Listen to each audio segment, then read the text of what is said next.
Facciamo la seconda parte che sarà, io passo alla prosa, nel senso della prosa non letteraria, anche se ci sarà anche, non oggi, un testo letterario, avete una fotocopia, e la mia parte riguarda l'italiano colto, non l'italiano della poesia o della letteratura, ma l'italiano colto, si lamenta tra i vari lamenti di cui in Italia siamo ricchi produttori, lamenti ora fondati, ora un po' meno, c'è il lamento sulla scarsa competenza linguistica dei nostri giovani. E naturalmente tra gli imputati ci sono sempre degli imputati e inevitabilmente ci sono la scuola e l'università. Allora, insomma, nel tentativo di cercare di migliorare questa competenza, che dipende da tanti fattori scolastici ed extrascolastici, sui quali non mi soffermo, proverò oggi e le prossime 2 volte a prendere in esame anche io dei testi e nel tentativo, che non è detto che sia felice, di proporre delle prove che siano riproducibili in ambiente scolastico. Ecco. Il mio titolo è La linguistica testuale, che non deve dare l'idea di una linguistica terribilmente irta di tecnicismi. Per linguistica testuale si intende semplicemente una linguistica che va oltre il confine della frase. C'è una linguistica che si accontenta di partire da frasi molto semplici, brevi e banali. Carlo mangia la mela, così andava di moda partire da qui un po' di anni fa. Carlo mangia la mela permette di fare delle considerazioni linguistiche sul gruppo nominale Carlo e sul gruppo verbale mangia la mela. Invece, però, non sappiamo chi sia Carlo, magari non è neanche tanto interessante saperlo nella fattispecie, ma non sappiamo chi sia Carlo, se la mela che mangia è matura o no, perché la mangia, eccetera. Noi parliamo invece, la linguistica testuale si occupa dei testi che possono essere orali e scritti, possono essere brevissimi purché di senso compiuto. Cito anch'io Aristotele, sul buon esempio di chi mi ha preceduto, il quale a proposito della tragedia dice che la tragedia deve avere, che la favola, cioè l'intreccio di un'opera teatrale, deve avere un inizio, un centro e una fine. Qualunque testo, breve o lungo, che abbia inizio, centro e fine, qualunque produzione verbale, non testo, qualunque produzione verbale, orale o scritta che abbia un inizio, un centro e una fine, si può definire testo. È una definizione generica, ma per i nostri scopi può, almeno per ora, bastare. E non sapevo che l'amico Pastore Stocchi avrebbe fatto le considerazioni che ha fatto sul discorso di verità o falsità di Aristotele, perché, e il resto delle altre sue considerazioni, perché il mio punto di partenza è proprio fuori del discorso di verità e di falsità. Tutti sappiamo che oggi nel mondo esistono numerosissimi istituti che fanno sondaggi d'opinione per i mercati, per il gradimento dei prodotti, per il gradimento o lo sgradimento dei politici e via dicendo. C'è un istituto molto famoso che prende il nome, che viene anche questo dal greco, doxa, la doxa e le sue indagini. Doxa significa opinione. L'opinione è qualche cosa che non appartiene alla certezza del vero e del falso. Ne parla infatti Aristotele non nelle opere di logica che vogliono discriminare il vero dal falso, ma ne parla Aristotele nella retorica.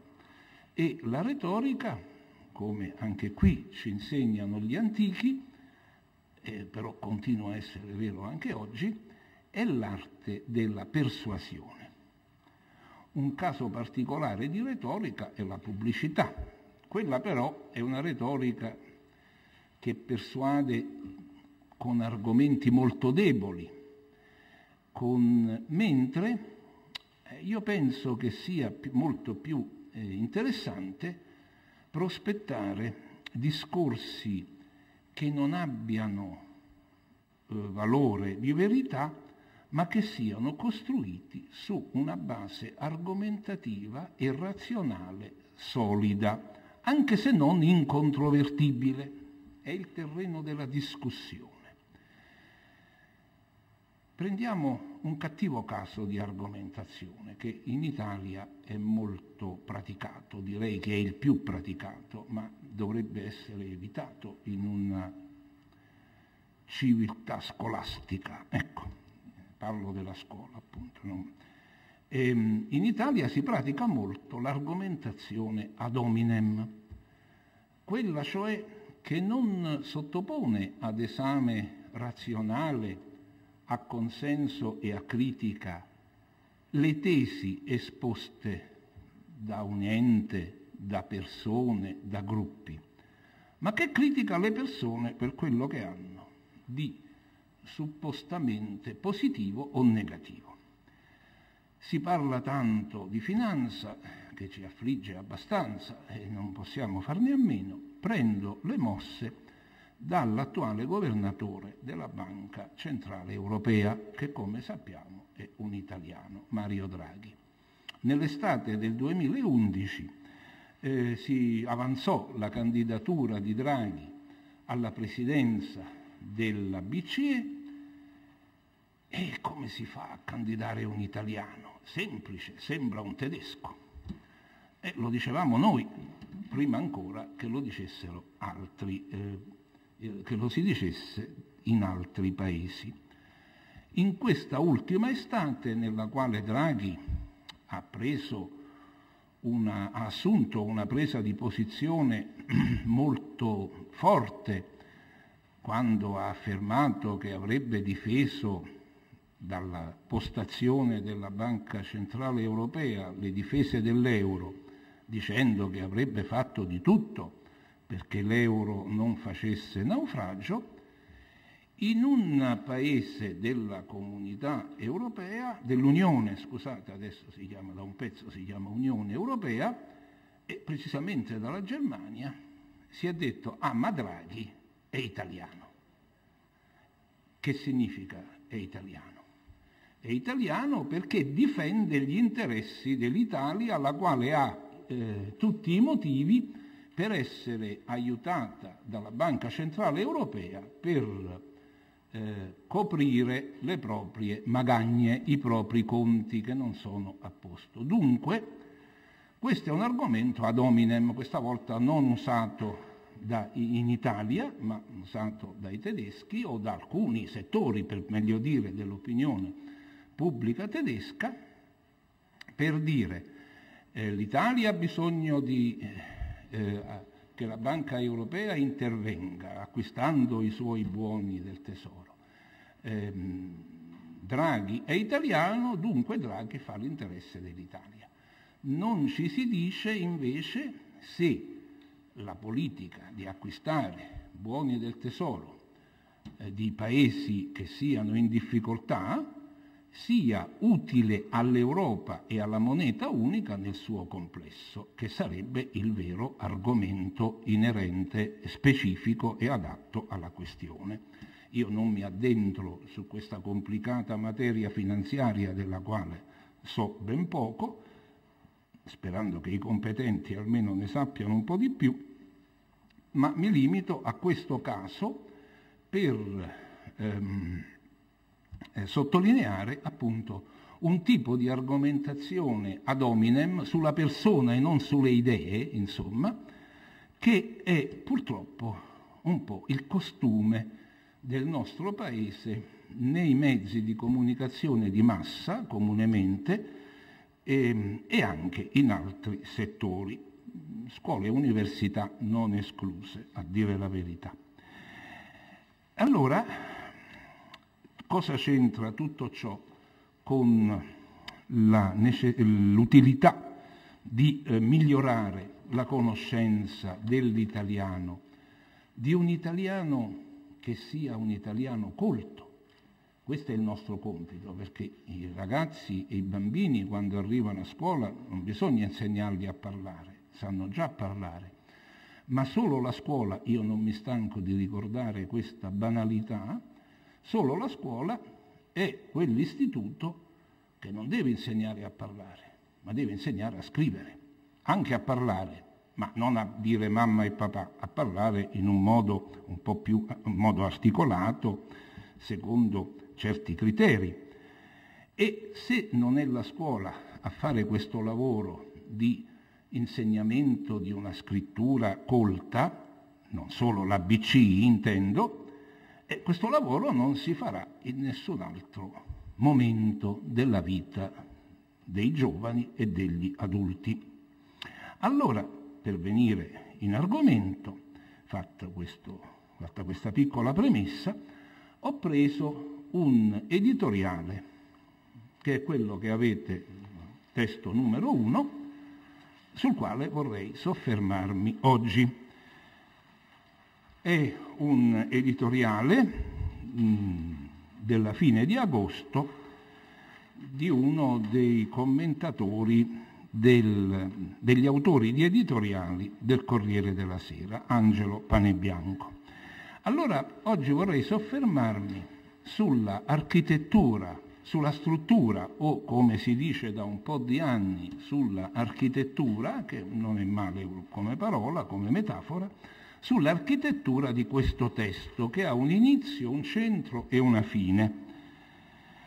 E fatta una lettura dell'architettura del testo, vorrei in secondo luogo soffermarmi su alcuni punti che riguardano particolarmente il lessico, alcuni aspetti del lessico, nella ipotesi che si possano usare, che strumenti simili possano essere usati per questa crescita delle competenze italiane della lingua nazionale dei giovani.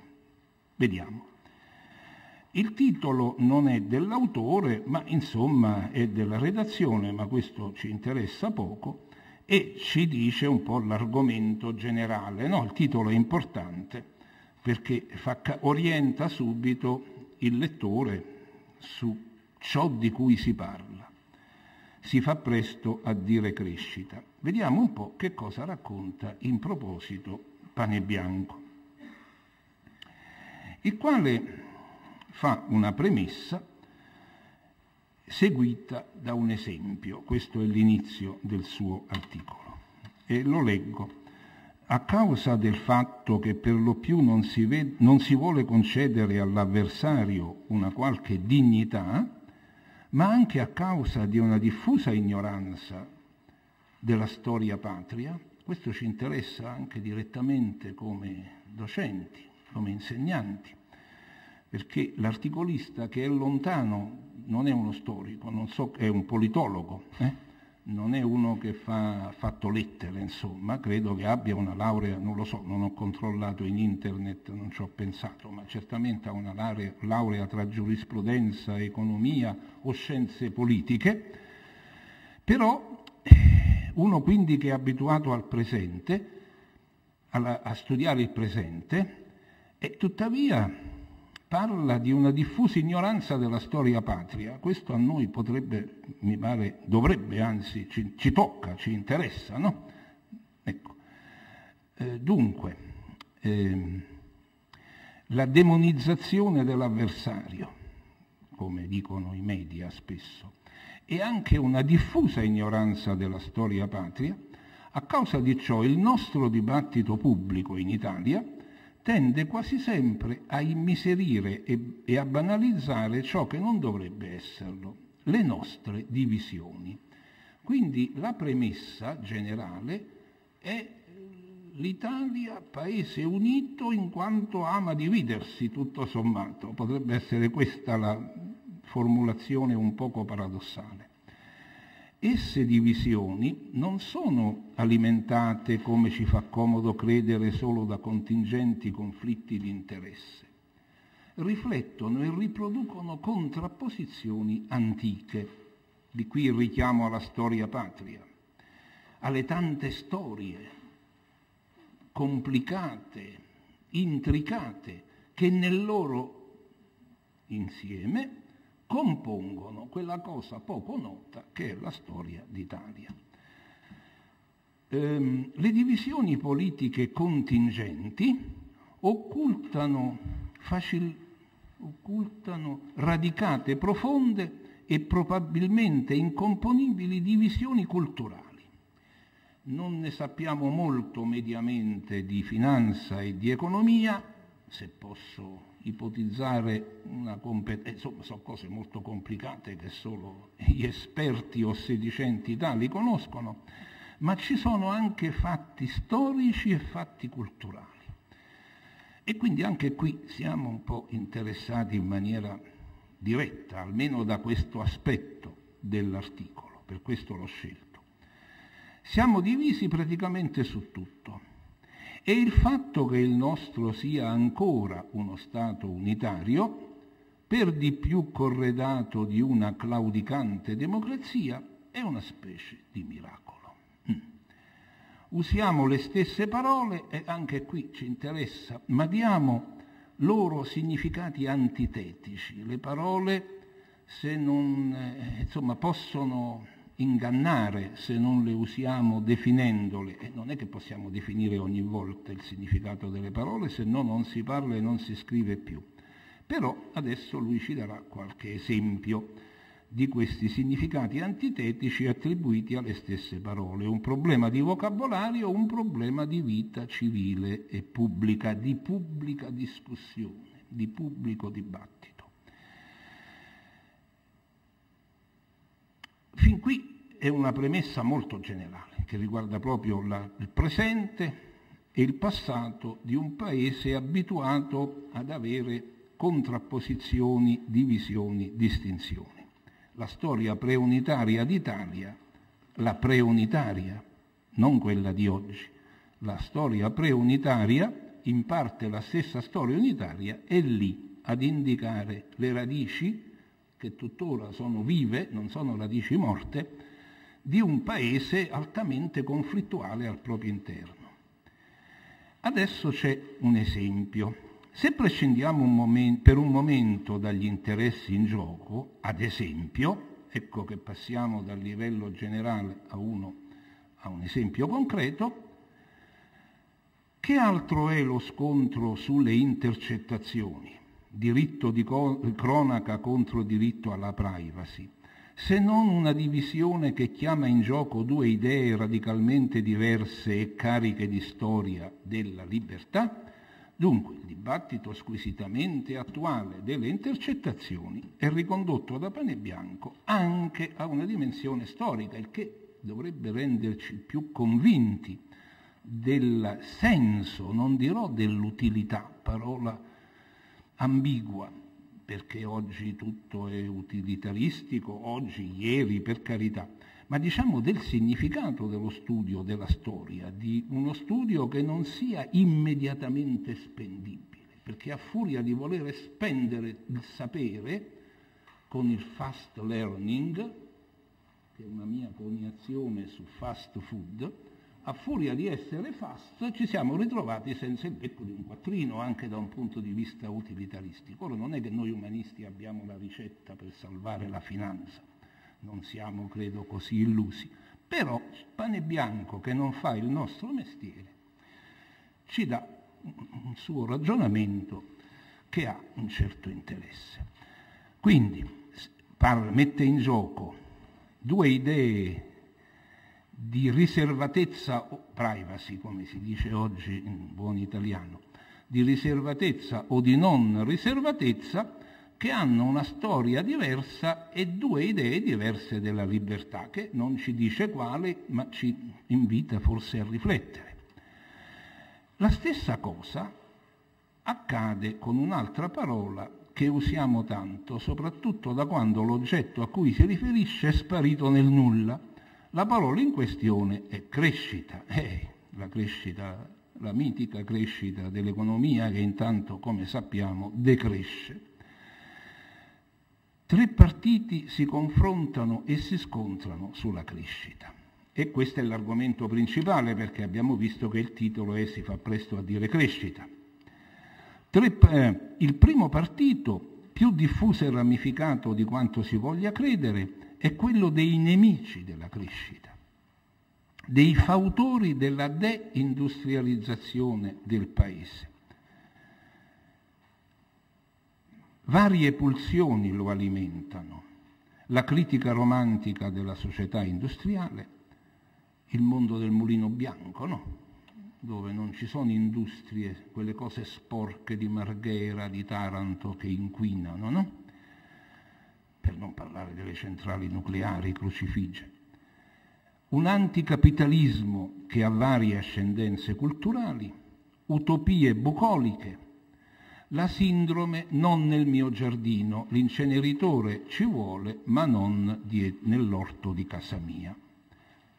Il sogno di una società capace di eliminare il rischio, la sicurezza dagli incidenti, che spesso a cui l'industria è soggetta, l'avversione per un sistema economico-sociale fondata sul continuo cambiamento. Di contro c'è l'immagine, l'utopia bucolica del mulino bianco, dove il prato è verde, il mulino è bianco, non ci sono fuliggini, e dove c'è l'immobilità, no? Ecco. C'è un po' di ironia in questo discorso. Lui non è un umorista né un satirico, però qui c'è una latente ironia. Però non si espone a dire la sua idea. Ma anche i fautori della crescita sono divisi al loro interno. E quindi adesso ci aspettiamo una lista di quelli che sono a favore, non i nemici, ma i sostenitori della crescita.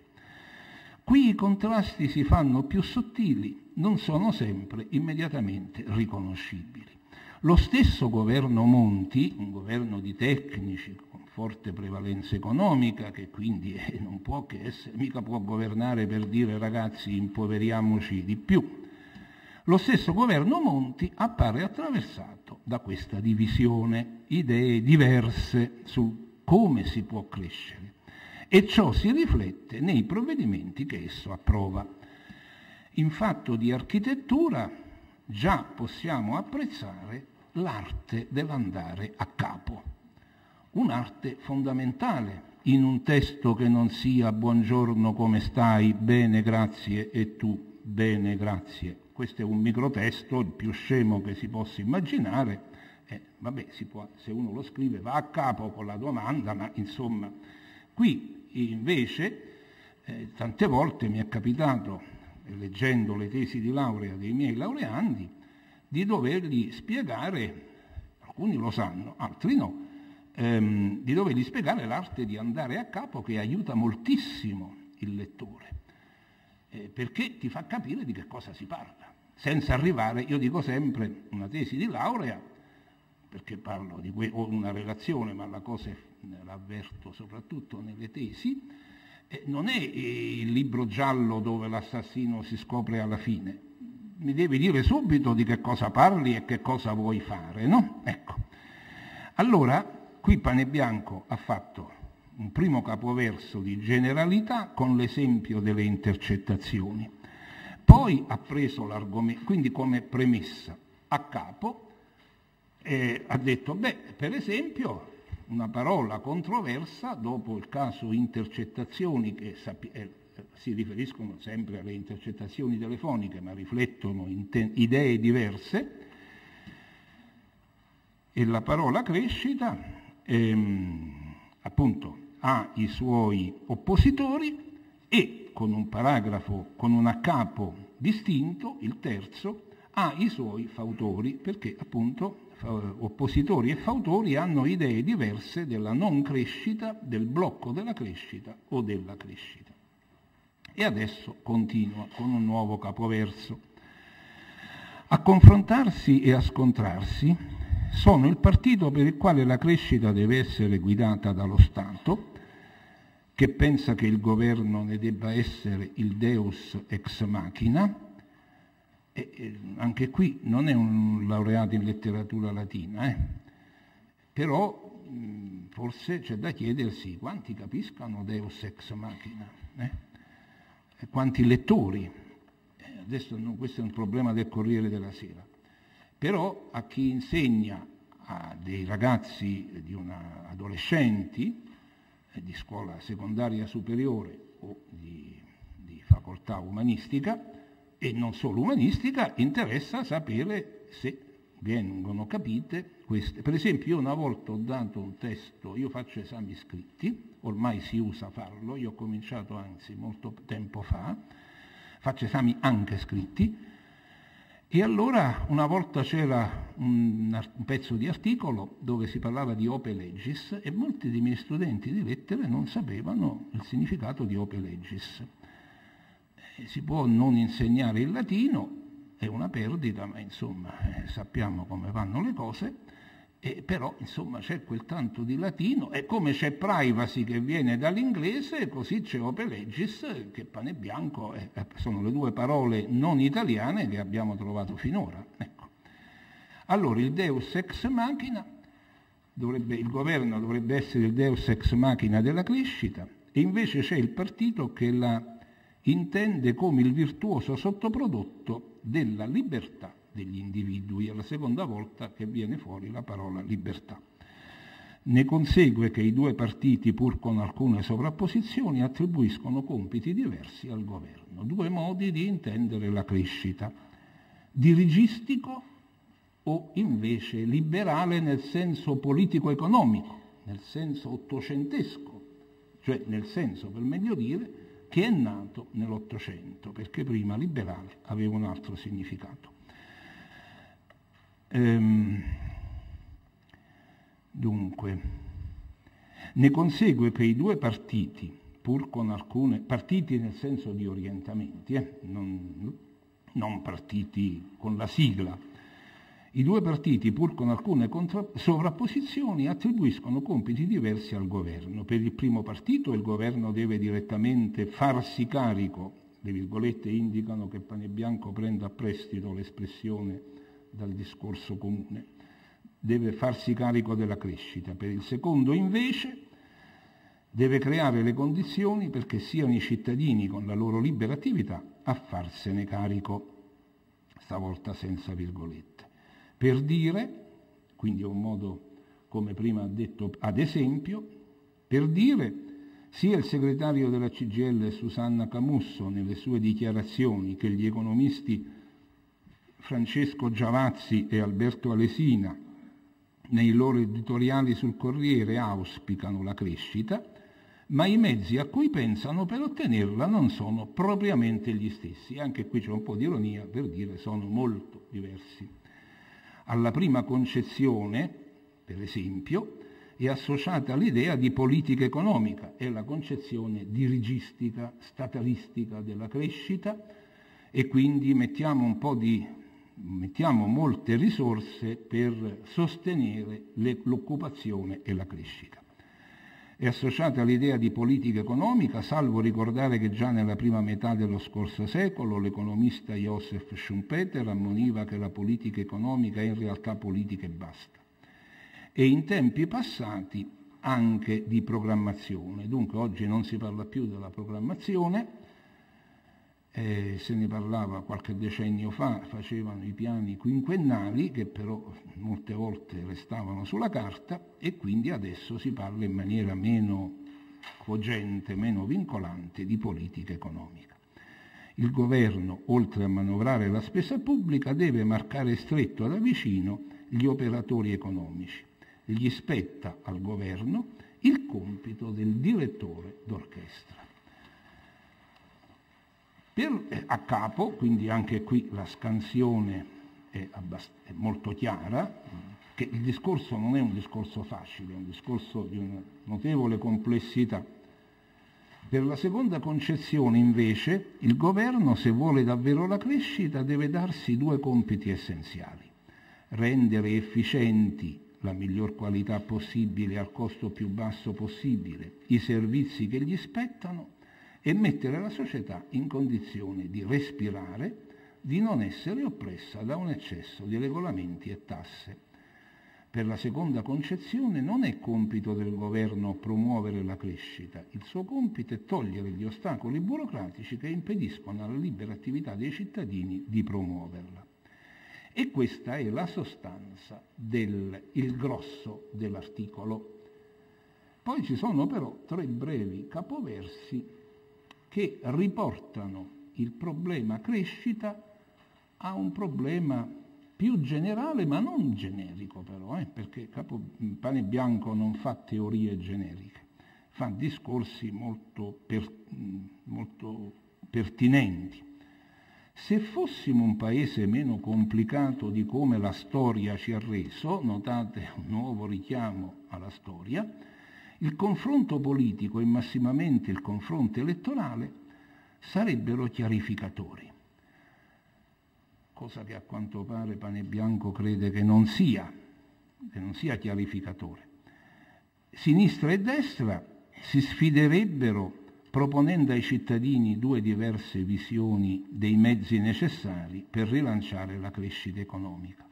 Ma siccome siamo complicati, da noi tutto si confonde, talché a destra, a sinistra e al centro troviamo mescolati i fautori di entrambe le concezioni, i rappresentanti di entrambi i partiti, cioè, come abbiamo visto, i sostenitori della crescita assistita e promossa dallo Stato, che sarebbe in teoria vagamente la concezione laburista, socialdemocratica di sinistra, più o meno, e dall'altra parte i sostenitori della tesi liberale nel senso ottocentesco, cioè di lasciar lavorare i cittadini che abbiano spirito imprenditoriale, che vogliano arricchirsi e che arricchendo se stessi migliorano l'occupazione e il benessere della società. Sto schematizzando, ma è questa la dualità. Per avere crescita serve dare impulso a un massiccio programma di opere pubbliche mantenendo la pressione fiscale al livello a cui è giunta? Oppure serve prima di tutto e soprattutto abbassare le tasse? La risposta qualifica l'interlocutore come appartenente all'uno o all'altro dei 2 partiti. Forse, e questa è la conclusione vera, finale, forse inadeguatezza di molti protagonisti a parte, ecco qui proprio c'è un rifiuto dell'argomento ad hominem, non ci dice quello è un cretino, no? Quello è stupido, quello è disonesto, a parte il fatto che non tutti i politici, siamo clementi, che non tutti i politici sono all'altezza di quello che dovrebbero fare, inadeguatezza dunque di molti protagonisti a parte, scarta questo problema. Non c'è lo stupido, non c'è il malaffare, non c'è il politicantismo, che ci sono, ma sono fuori del discorso. Qui si parla proprio di linee intellettuali, è quello di cui, questo è il nostro mestiere. Una delle ragioni per cui l'esperimento di bipolarismo politico è fallito in questo Paese, Panebianco dà per scontato che la riforma elettorale porrà fine al bipolarismo. Uno dei motivi è che, oberati dalle cattive abitudini ed eredità della Prima Repubblica, non siamo riusciti, questo mi piace, non siamo, perché è facile dire la colpa è del tale leader politico, la colpa è dei politici, ci siamo un po' tutti dentro in questo paese, chi più chi meno, no? Quindi questo è un noi, quello che i linguisti chiamano inclusivo, cioè noi tutti che siamo in quest'ambiente. Poi io amo fare l'esempio del noi esclusivo, che è quello di Snoopy, il quale dice noi piloti della Prima Guerra Mondiale, e neanche io che sono molto vecchio, neanche il giovane collega Pastore Stocchi, tu non sei stato neanche tu pilota della Prima Guerra Mondiale, in sogno. Quindi quello di Snoopy è un noi esclusivo, questo invece è un noi inclusivo, perché è facile buttare la croce addosso, no? È sempre colpa di un altro, no? Ecco. Allora, quindi mi pare un bel esempio di argomentazione pulita. Non siamo riusciti a farne lo strumento, non siamo riusciti a fare del bipolarismo lo strumento per incanalare e contrapporre visioni della crescita e connesse prassi di governo dirigiste o liberiste, chiaramente e inequivocabilmente alternative. Qualcuno dirà, me lo dico io per primo, ai nostri alunni di queste cose non gliene importa niente, può darsi, però è male, perché insomma se vogliamo avere un livello di discorso e di vita intellettuale che non sia solo quello del farsi i fatti propri, quello del legittimo desiderio di riempire la propria pancia, e per riempire la propria pancia ogni tanto bisogna anche ragionare. E quindi, benché l'articolo sia più complesso della media solita, comunque mi pare un esempio piuttosto alto di italiano colto. E si possono fare molti commenti a questo testo.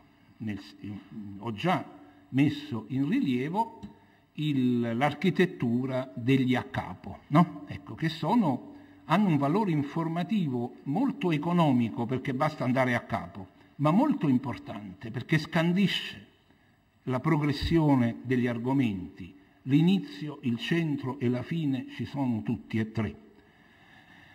E adesso invece vorrei fare un secondo commento su alcuni aspetti facilmente moltiplicabili di natura lessicale, perché una delle cose che si dicono è la poca competenza dell'italiano, della vita, della storia, di tutto e di più, la povertà lessicale dei giovani.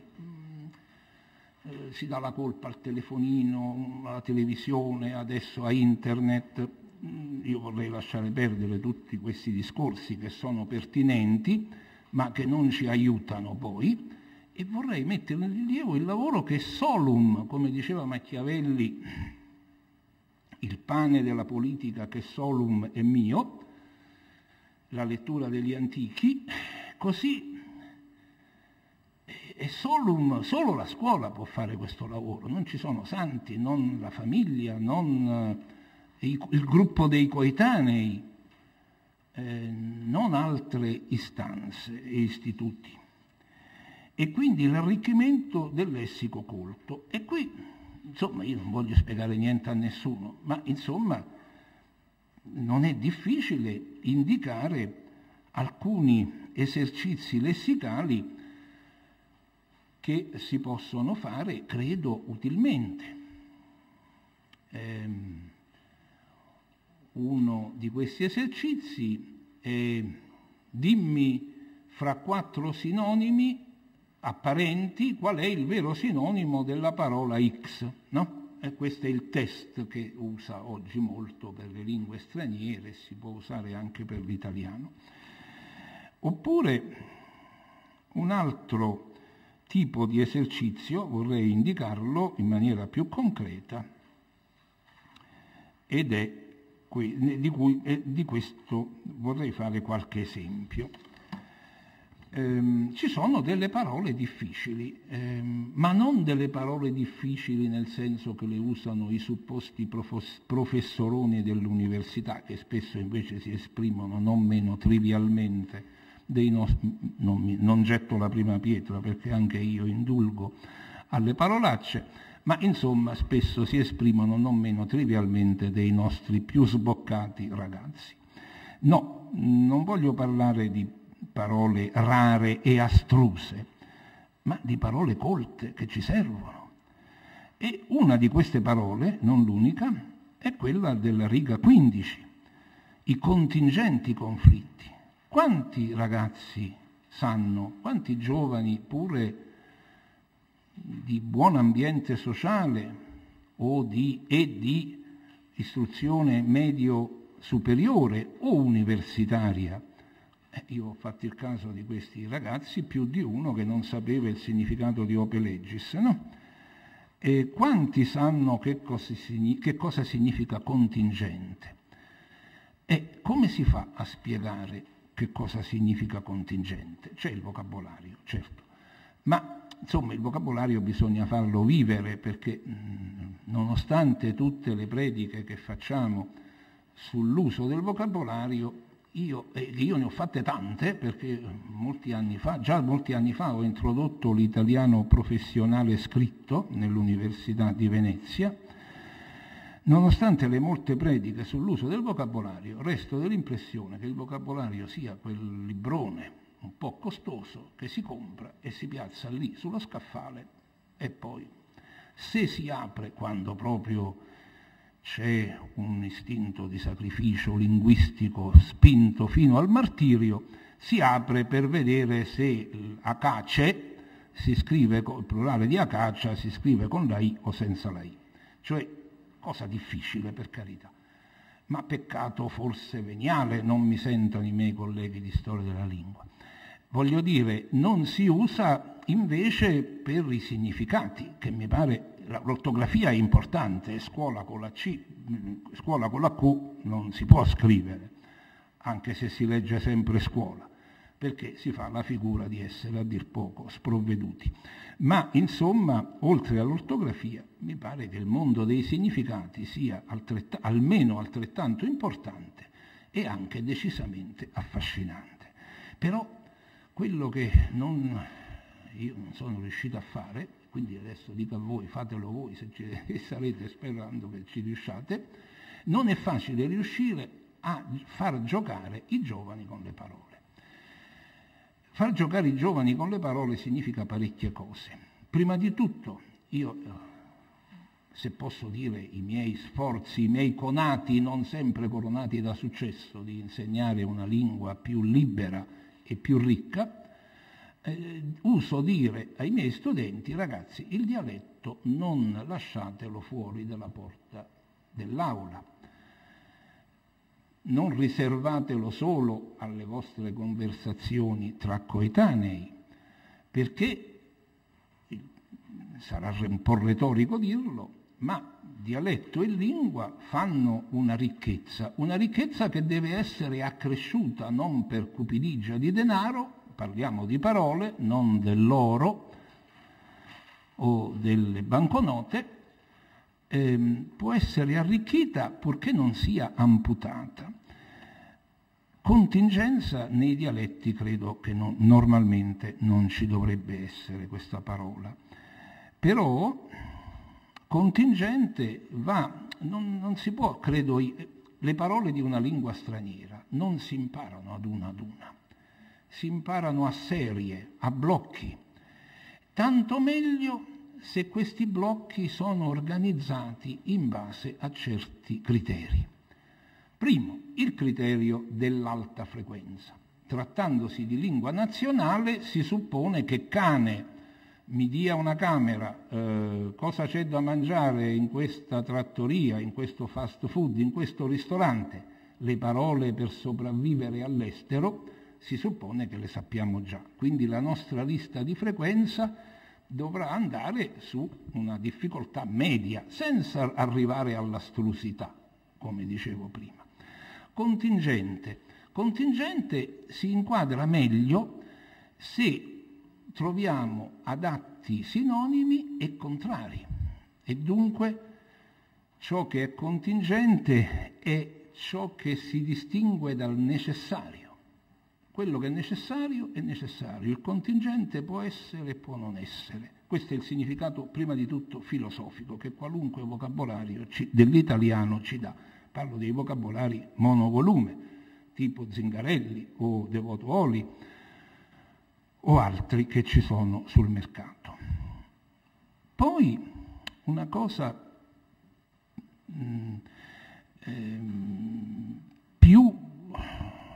meno consueta, credo, è inserire la parola nella famiglia lessicale. Ci sono parole isolate che vivono come atomi, come monadi, stanno per conto proprio, ma in genere le parole vivono in famiglia. Questo non dipende dal familismo di cui noi italiani siamo, secondo un noto stereotipo, accusati. Vale per tutte le lingue. Allora, contingente è una parola che sta un po' per conto suo, l'aggettivo insieme con l'astratto contingenza. È il mondo dei possibili, la contingenza. Ed è inoltre, in un significato non filosofico, situazioni contingenti, le situazioni del momento. Questo si capisce il rapporto tra il significato filosofico e questo significato più...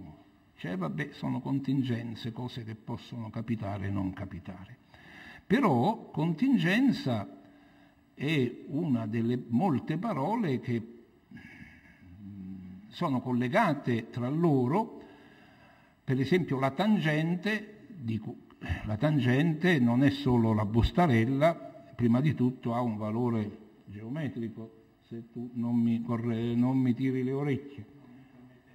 No, permettiti. E quindi per fare questo lavoro io mi permetto di segnalare un dizionario che non ha avuto fortuna, ma che è molto utile. È un secondo dizionario, diciamo, perché non è il dizionario di lingua, è il DIR, D-I-R, Dizionario Italiano Ragionato. Qualcuno vedo che fa cenni di assenso, della casa editrice Danna. Chi di voi ha rapporti con l'editore Lescher può spremerglielo può chiederglielo forse in omaggio, perché Danna è una piccola casa editrice che fa parte del catalogo della Lescher. Sapete che anche per le case editrici ci sono queste fusioni o unioni societarie, è vero, che vanno per la maggiore con le banche e le industrie. E il DIR è l'unico vocabolario che abbia questo felice criterio di raggruppare le parole per famiglie. Per esempio, non so, cordiali saluti. Oggi si dice cari, ma insomma si può ancora dire cordiali. Cordiale è il rapporto con cuore, è una facile constatazione, ma non credo che subito ci si pensi, e nel DIR c'è tutta una bella lista di parole: cuore, cordiale, coraggio, che pure vi ha la stessa radice, sia pure attraverso il francese, eccetera, eccetera. Quindi questo potrebbe essere uno strumento di lavoro, e se no l'altro strumento, benché non sia per famiglie come il DIR, in alternativa io segnalo il DELI. Qui siamo in un ambiente umanistico, mi permetto di usare gli acronimi, veramente non li amo. Oggi chi parla per acronimi si fa capire solo da pochi iniziati. Il DELI è Dizionario etimologico della lingua italiana, è della Zanichelli e ha una storia ragionata delle parole. È un grosso volume, però è accessibile, diciamo, alle tasche anche di chi non sia Paperon dei Paperoni, mentre per avere il dizionario del Battaglia, che è in 23, mi pare, volumi, insomma quello costa parecchio, ed è troppo ricco.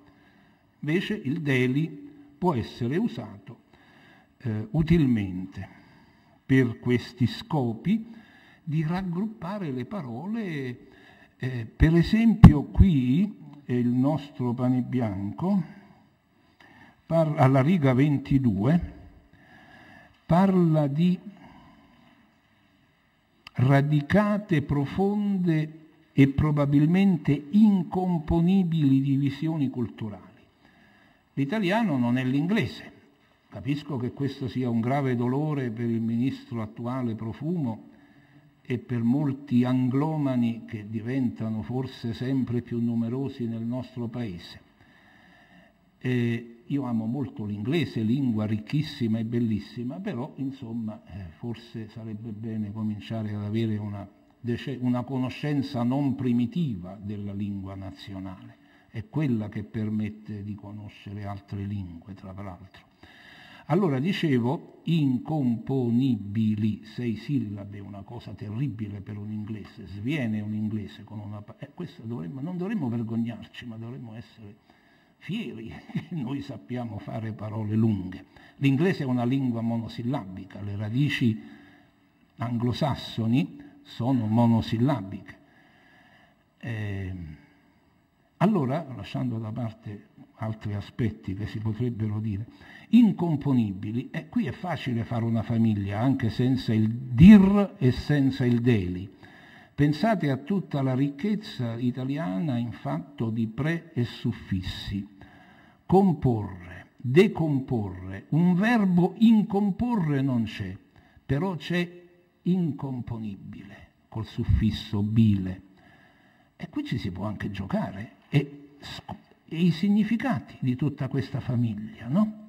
Bisogna attivarle queste conoscenze. Non è un insegnamento sul deserto per cui uno si deve imparare una parola strana. Si tratta di attuare le virtualità del sistema linguistico che sono presenti nel nostro organismo, come ci ha insegnato Chomsky quando ha parlato delle radici biologiche della lingua. Non si pianta sul deserto, ma si innaffia, scusate la stupida metafora, una pianta che virtualmente c'è. Quindi comporre, scomporre, decomporre e i loro significati, a partire da una stessa radice, ci si sta un'ora, e lo so che il tempo per l'italiano lo so che è diminuito, però insomma se vogliamo insegnare una lingua un po' meno asfittica, perché i miei studenti mi scrivono io mi reco. No ragazzi, ma che voi dite io mi reco? Questo è italiano burocratico.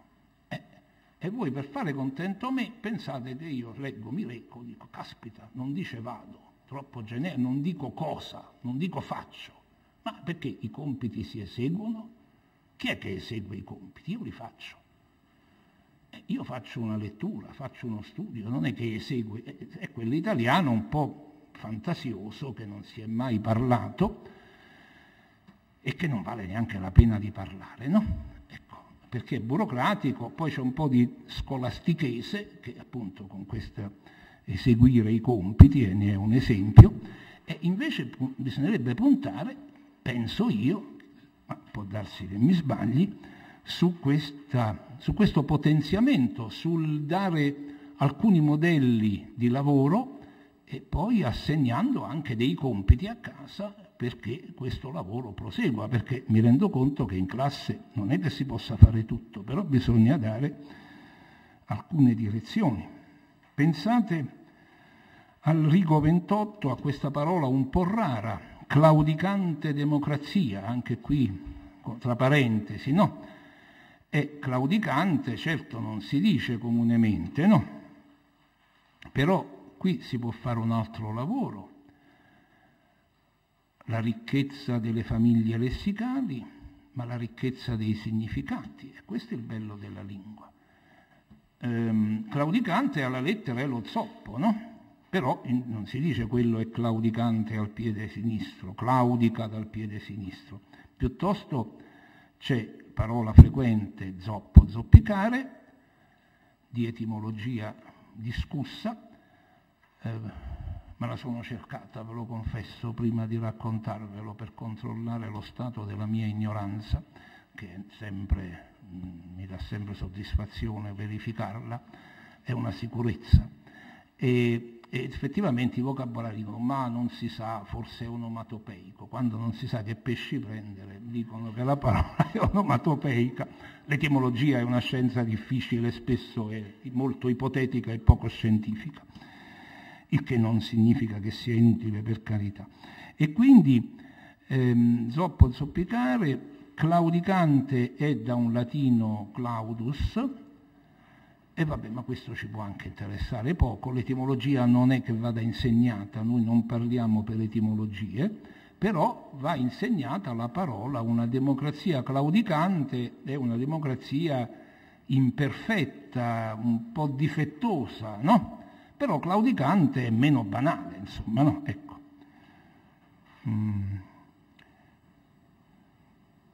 Poi ci sono parole interessanti, alla 64, utopie bucoliche. Nei licei dove si fa un latino, la bucolica è una bestia conosciuta. Bestia perché viene dai buoi, no? Ma, insomma, anche senza spiegare cos'è la bucolica, bisogna averne una vaga idea. Il Mulino Bianco è un'ottima pietra di paragone, quello è un ambiente bucolico, se uno non vuole tirare in ballo Teocrito o Virgilio. E però una parola che dovrebbe essere interessante è utopia, no? Insomma, questa è una bella parola. Poi non parliamo della parola libertà. Pensate un po'. Senza fare la storia delle parole, che si perde un sacco di tempo, e qualche parola, non mi occupo adesso del lessico dell'italiano letterario, perché lì le parole bisogna impararle, no? E i significati soprattutto, che spesso sono diversi da quelli di oggi. Però nella parola di oggi, io sono storico della lingua, ma cerco di essere il più possibile sincronico, cioè parlare dell'italiano di oggi, perché non si può. Insomma, bisogna leggere Dante e cercare di capirci qualcosa. Questo se non lo fa la scuola, di nuovo non lo fa nessuno. E però bisogna avere anche il senso della lingua contemporanea. E dicevo, liberale oggi ha il significato di liberalismo politico ed economico. I primi teorici dell'economia politica, quelli che Marx massacrava di critiche, no? I teorici del capitalismo, Adam Smith, eccetera, eccetera.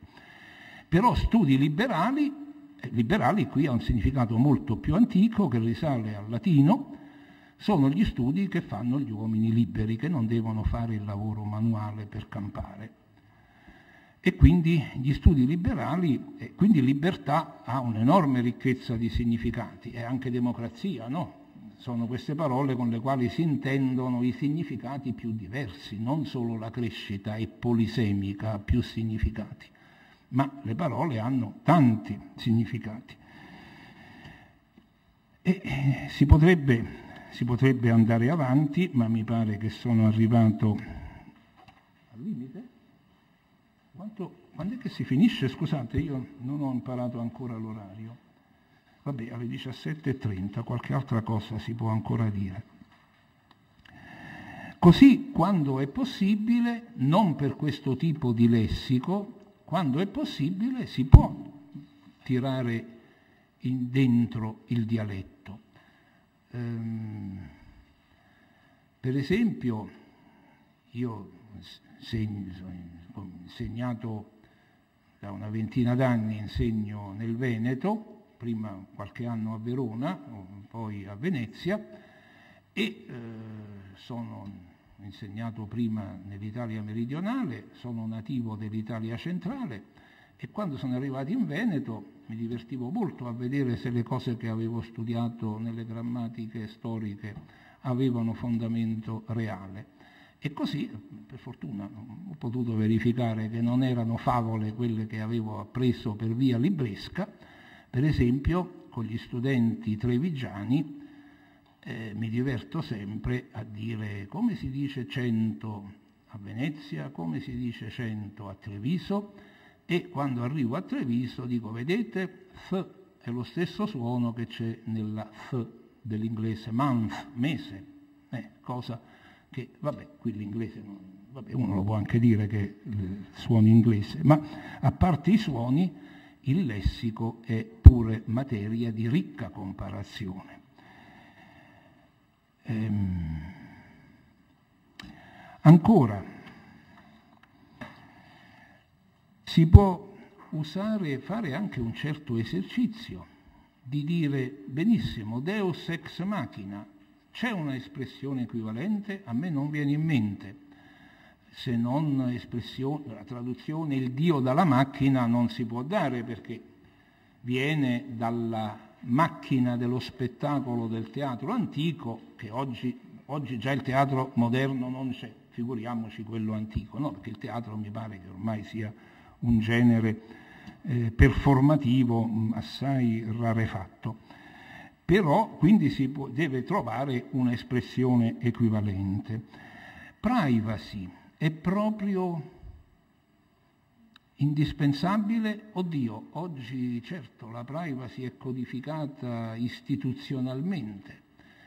Certo, in sé un esercizio, magari senza pretendere di sostituire la parola inglese con quella italiana, perché bisogna prima arrivare alla RAI, al Corriere, a Repubblica, in Parlamento, non lo so, e forse neanche è sufficiente, però insomma la privacy sarebbe la privatezza, che però non è molto convincente, sarebbe qualcosa come la riservatezza, no? Ecco, la riservatezza.